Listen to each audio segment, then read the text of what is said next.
بسم اللہ الرحمن الرحیم۔ پیغمبر اور نبی۔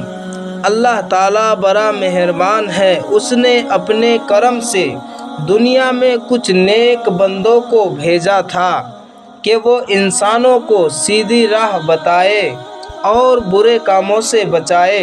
یہی نیک بندے پیغمبر کہے جاتے ہیں۔ دنیا میں بے شمار پیغمبر تشریف لائے۔ چند مشہور پیغمبروں کے نام یہ ہے: حضرت آدم علیہ السلام، حضرت ابراہیم علیہ السلام، حضرت اسحاق علیہ السلام، حضرت یوسف علیہ السلام، حضرت سلیمان علیہ السلام، حضرت عیسیٰ علیہ السلام، حضرت نوح علیہ السلام، حضرت اسماعیل علیہ السلام، حضرت یعقوب علیہ السلام، حضرت داؤد علیہ السلام، حضرت موسیٰ علیہ السلام، حضور پرنور سرکار مصطفیٰ صلی اللہ تعالیٰ علیہ وسلم۔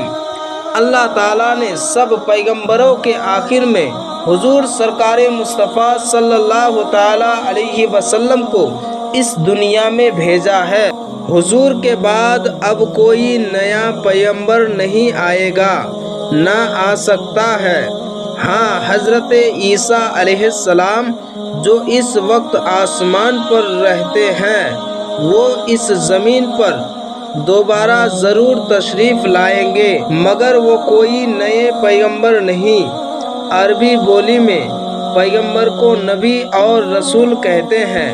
جب کسی نبی کا نام لینا ہو تو نام سے پہلے حضرت کہو اور نام کے بعد علیہ السلام کہا کرو۔ سوالات۔ سوال نمبر 1، پیغمبر کسے کہتے ہیں؟ سوال نمبر 2، اس وقت حضرت عیسیٰ علیہ السلام کہاں رہتے ہیں؟ سوال نمبر 3، آخری پیغمبر کون ہے؟